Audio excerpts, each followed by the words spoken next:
বাংলাদেশের সাম্প্রদায়িক সম্প্রীতির বিরুদ্ধে নই, কিন্তু বাংলাদেশের 90% মুসলিম রাষ্ট্রের মধ্যে যখন দিনে দুপুরে আমাদের একজন মুসলিম ভাইকে কুপিয়ে জবাই করে হত্যা করা হবে, তখন আমরা পশ্চিমকালেও চুপ করে বসে থাকবো না ইনশাআল্লাহ।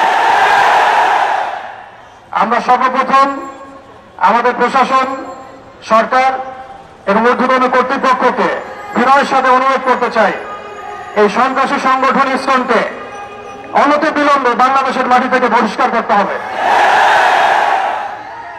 এই জঙ্গি জুজুর ভয়ের খেলা অনেক হয়েছে, বাংলাদেশের মুসলিম শান্তিকামী মুসলিম, কিন্তু এমন কোন পদক্ষেপ আপনারা নিতে যাবেন না বা ভুল করবেন না যাতে বাংলার তাওহীদি জনগণ আবারও জেগে ওঠে।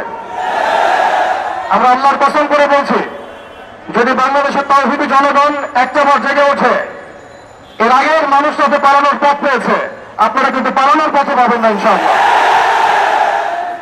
আমরা উগ্রতার পথ বেছে নেব না, আমরা শান্তির পথ বেছে নেব ঠিকই, আমরা ধৈর্য দেব ঠিকই, কিন্তু আর কতজন ভাই মারা গেলে আমাদের হুঁশ ফিরবে?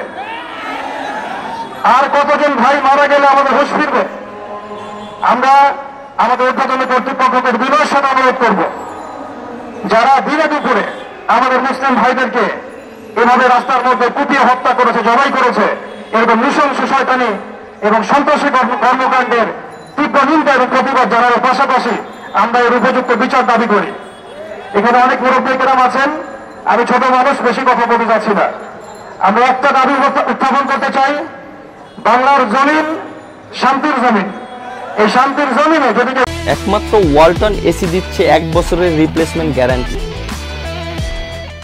উগ্রতা প্রদর্শন করতে চায়, আল্লাহর কসম করে বলছে আমরা হাতে হাত ধরে বসে থাকবো না ইনশাআল্লাহ। ওয়া আখিরু দাওয়ানা আলহামদুলিল্লাহি রাব্বিল আলামিন। আসসালামু আলাইকুম ওয়া রাহমাতুল্লাহি ওয়া বারাকাতুহু।